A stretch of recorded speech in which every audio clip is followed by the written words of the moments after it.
Ngayong araw nga, netizens, ay matutunghayan natin ng isang bagong big bike na abot kahit na yung mga short riders na kagaya ko. My height is just around 5'4", pero namangha ako kasi abot na abot ko to. At expressway legal pa. Halina silipin natin ngayong araw ang specs and features ng QJ400S. Tara!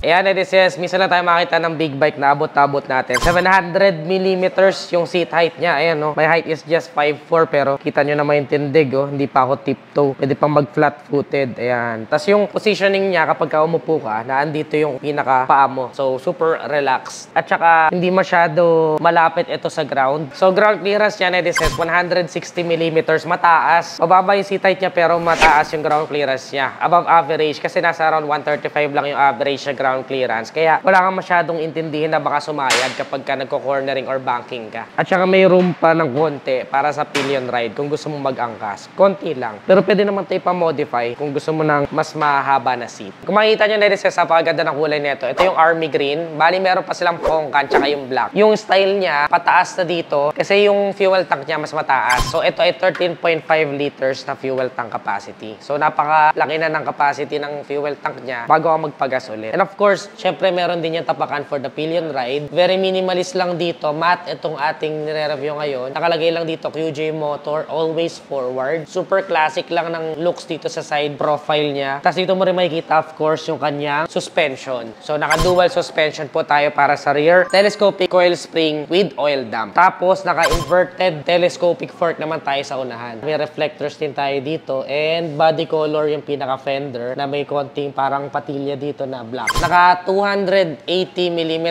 tayo dito na single hydraulic disc na braking system sa unahan, habang sa likuran naman ay merong 240mm na hydraulic disc din dito sa likuran. So, ang maganda dyan, netizens, super safe na neto kasi both yan ay naka-ABS na. So, dual channel ABS po ang motorsiklo na ito. Yan. Siyempre, dahil manual transmission, naka-chain drive po tayo dito. And then dito nakalagay lang 400S. Super minimalist lang ng itsura niya dito. And then, of course, dito meron tayong metal plate na nakalagay is SRV 400. And napakaganda rin ng wheels niya dito sa likuran at unahan. Sa likod, ang size is 150 by 80 by 15. So, meron tayong 15 inches wheels. CST yung tatak na kanya stock na tires. Tapos, sa unahan, ang size is 120 by 80 by 15. Of course, tubeless na rin yung mga tires na yan. So, magtatanong naman, syempre, yung mga magcha-charge dyan, meron pa rin po siyang USB ready na 12 volts power outlet dito. So, palagay ka na lang siguro ng cellphone holder dito sa handlebar para makapag-charge ka. Diba? Astig. Isa rin sa best view niya kapag kagabi, netizens, yung kanyang taillight. Ayan, no? Isa lang siyang malaking strip dito. Ayan. Pero very visible pa rin siya. At saka meron pa rin designated na plate light para sa ating plaka. Reflector, added visibility at night. And of course, yung kanyang mga turn signals na very stylish dito sa magkabilang gilid. Kung makikita nyo, neat pa rin naman yung design niya kasi abot hanggang dito yung pinaka-body ng fender niya. Kaya hindi rin tatalsik kung saan yung mga dumi. Pati yung pillion ride nyo, medyo malayo pa sa pinaka-tinatalsikan kung sakali lang na maulan kayo magmamaneho. And of course, isa pa sa nagustuhan ko sa kanya ay yung kanyang stock na tambucho. Ayan, oh, napakaganda. Parang bottle type yung dulo. Pero dalawa yung pinakabutas ng exhaust niya. Tsaka sobrang ganda ng paint job nung kanyang pinaka-heat guard. Panalo. Sound check natin, ha.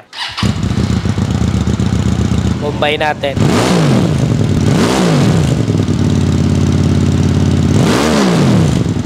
Grabe! Pakita naman natin yung kanyang meter panel, netizens. Kung makita nyo, dito yung susian niya. So, disusi pa po siya, hindi siya keyless. Super classic pa rin ang bukasan. Siyempre, naked handlebar tayo dito. Ang ganda ng handlebar niya, no? Parang sungay na kalabaw. Ayan, no? Tapos, siyempre, matte din yung kanyang pinaka-paint siya para blend dito sa totality ng motor. Siya isa mga nagustuhan ko sa kanya, nag-stand out sa akin yung side mirrors niya. Ayan, no? Meron siyang character on its own. Talagang maliit lang siya, minimalist, no? Pero, siyempre, kitang-kita pa rin yung mga nasa gilid at likuran natin. Sa handle grips naman, it is actually on the good side, no? Maganda yung texture, tapos may balancer pa sa dulo. Ang regular side lang nito ay itong kanyang mga buttons. Ayan. Pero yung meter panel niya ay fully digital na po na LCD display. May orasan, RPM indicator, speedometer, QJ motor, may gear indicator, at saka all the information that you need dito. Neutral indicator, turn signal, fuel indicator, may high beam din. Nag-auto high beam naman siya kapag ka naka-start. Tapos, temperature check, ABS, engine check. So, all the information that you need, nandito na sa kanyang meter panel na digital. Takas, diba? So, ito na, netizens, isa sa pinagmamalaki niya, napakaganda po ng kanyang headlight. Meron tayo split LED, hindi ito nakakasilaw sa mga nakakasalubong natin. And meron siyang daytime running light. Ang maganda sa kanya, napaka-premium na datingan niya kasi meron siyang pride of ownership dito sa gitna. Ayan, QJ Motor nakalagay. And very visible yung kanyang turn signals dito sa unahan. Ayan, tatlo yung ilaw na nakikita ko sa kanya. Still bulb type, but it is really visible, lalong-lalo na kahit maulan or medyo foggy dun sa pupuntahan ninyo. Let's say mag-Baguio kayo or Tagaytay, kitang-kita to. Napakaganda, para siyang fog lamps. So it is something na commendable. Pati na rin yung pinaka-windshield niya dito, ito, maliit lang, very minimalist. Super classic ng datingan. And dahil nga mababa siya, napaka-poging tignan, lalo na sa personal netizens. Magugustuhan nyo talaga to, matitripan nyo to. Malalove at first sight kayo kasi pagtingin ko pa lang sa kanya, talagang head-turner na eh. Para naman sa engine netizens, meron tayo ditong liquid-cooled engine, kaya mabisa kahit mahaba ang biyahe ninyo. Single overhead cam. 2-cylinder lang po yung napakinggan ninyo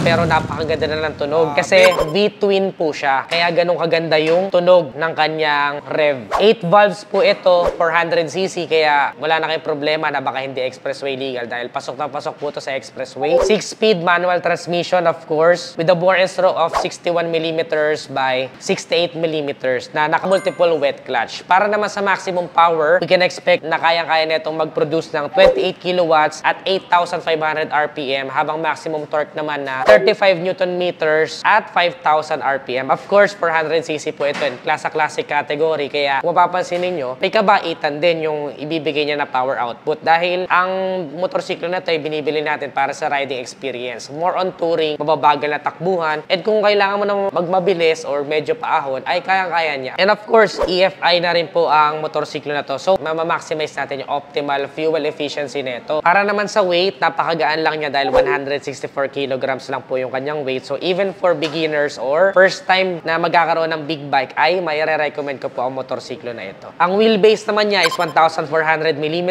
at para naman sa overall dimensions ay meron itong length na 2,110, width na 850 and height na 1,100mm para may idea kayo sa lapad niya. Pero bagay na bagay po ito kahit lady riders, sobrang ganda po niyang tignan. And for me, ang personal favorite ko ay yung Pongkan na kulay orange. Ang ganda ng kulay niya sa personal. Pero kung ayaw mo magkamali, of course, you can never go wrong with black. And kung gusto mo naman ng medyo brusco, ito namang army green yung bagay sa'yo. Itong SRV 400 ngayon ay nakakahalaga with an SRP of 328,000 pesos. Ang maganda dyan, kakalabas pa lang nito, meron tayong discount na 30,000. So, kung ika-cash nyo to, ay magiging 298,000 pesos na lang po siya. Para sa inyo, sulit ba ang SRV 400? Comment nyo naman sa ibaba. Ano pang ibang mga motorsiklo ang gusto nyo mapanood next vlog? Comment your suggestions below. Available nga pala to netizens dito lang yan sa Bristol, Caloocan. Pwede nyo siyang i-search sa Google Maps or Waze, and meron din silang Facebook page, of course. Kung nagustuhan nyo to, don't forget to give this video a thumbs up,